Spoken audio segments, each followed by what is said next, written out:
Здравейте на всички почитатели на футбол. Как видите, пред вас е поредния епизод на Dreamland Soccer 2016 година и днес продължаваме, както видите, съм започнал един мач, който е в 82-та минута, така че да, ще паузираме и ще видим в тимегнамента.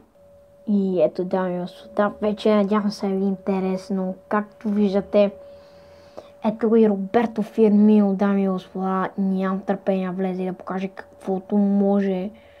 Сложи го на страйкър, пък Мобиле известно време ще играе дясно крило. Виждаме, тимът ни е супер интересен. Наистина много се лъвам, дами и господа, все пак Роберто Фирмино е един много добър футболист. Влезе от нашия тим и се надявам той много да ни помогне и според мен ще ни помогне, дами и господа. И да, днес ще направим един матч, как видите имаме само 122 коинс, така че да, дами и господа, нека си влезем в майклуба и да си оправим стадиона за 122 коинс. Да, вижте по колко малко пари нарочно ги правя, защото все пак не мога да си позволим толкова много.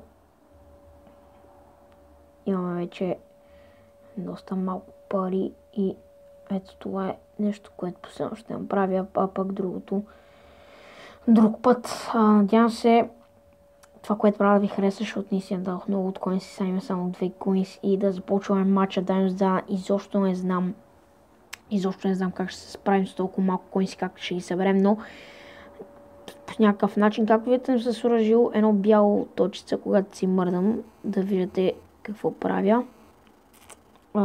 Сега виждаме възможност за тях удари гол. Не! Спасяването на Кларк. Тук, добре, че изчистихме. Беше много опасно. Надявам се ме чуете по-добре, защото в коментарите на свалянето на Мобизен пише, че с слушалки се чуеш по-добре. Не че аз чувах зле преди, но искам да ме чуете колкото се може.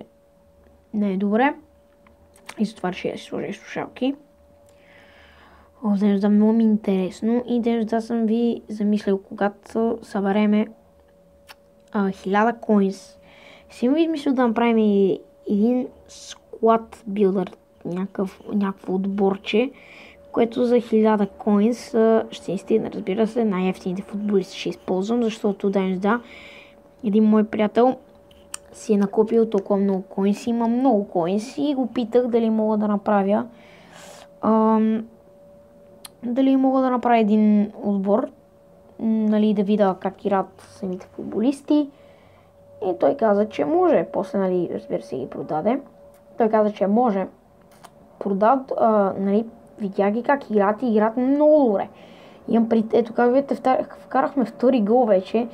Няма да коментирам с головете, защото този мач според мен ще е лесен. И няма да ни е толкова трудно да победим. Това просто ще говоря за нещо, което искам и в този момент ще играеш. Ще се наслаждавате на това, което говоря, а и на машлето. Надявам се ви е интересно между другото.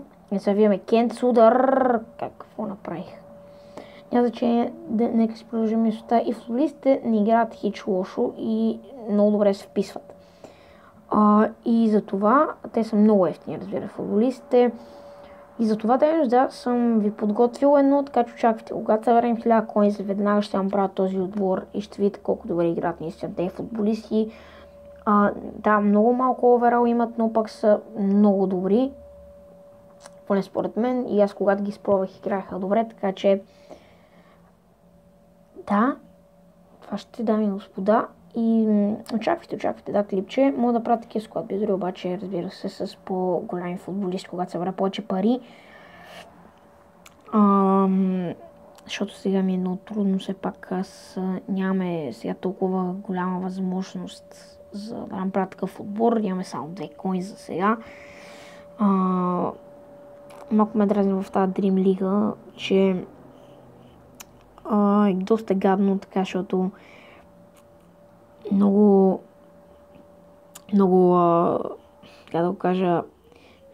коинс хабиш и ти дадат само 1000 коинс, ако ти бяха дали по 2000 коинс за умерено, например 1000 коинс само за играчи и другите 1000 коинс да са само за... Играем срещу Аякс? What the fuck, вече? И ги водим добре, това е добре, аз не видях, че играем срещу Аякс. Продължаваме, да, мисълта ми е, че в другата Dream League Soccer ти даваше по-малко пари, разбира се, но Меси струваше 600 и нещо. Тук Меси струва 2000 и нещо. Малко е трудно, все пак, нали, знам, че трябва малко да се потрудиш за тези пари, но все пак това според мен е прекалено. А и трябва да си оправиш и стадион, мадион, трябва всичко да си оправиш играчи, да сложиш такива неща, а и според мен е много малко, поне трябва да ти дадат поне 2-3 хиляди коин, според мен поне трябва. За да са умерено, разбира се, нали, както казах, да има 1000 коин за едно, 1000 коин за друго и да си сложени отгоре на друго място, там да ти пише, например, 1000 коин си имаш да си оправиш стадиона, другите 1000 коин за играчи, другите 1000 коин са за еди какво си. Да, според мен така ще по-добре, но дано да го оправят в Dream League Soccer 17, ако има изобщо. Ето, както виждаме, много добре се мета вратарят на Аякс, но все пак това отбор Аякс и е много добър. Ето, виждаме сега какво направи без цъкнах другото копче. Добре, ето сега Роберто Фирмино. Какво направих? Винаги бъркам копчетата, ще да кажа топчетата. Да. Сега продължим матча, да. Казах каквото имам да казвам. Това е...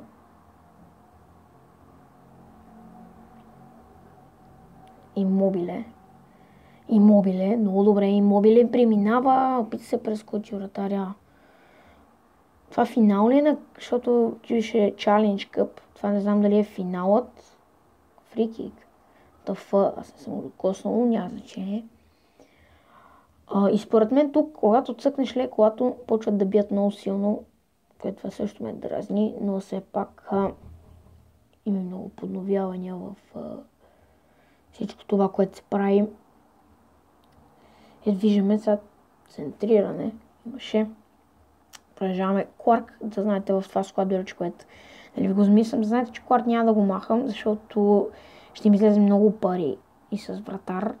Имам пред не само за 1000 коин се трудно да направиш все пак отбори, ще запазя поне вратаря и още един някакъв от играчите, ама не знам, може да не оставим един от играчите, но вратар задължително ще го остава, това го знаете.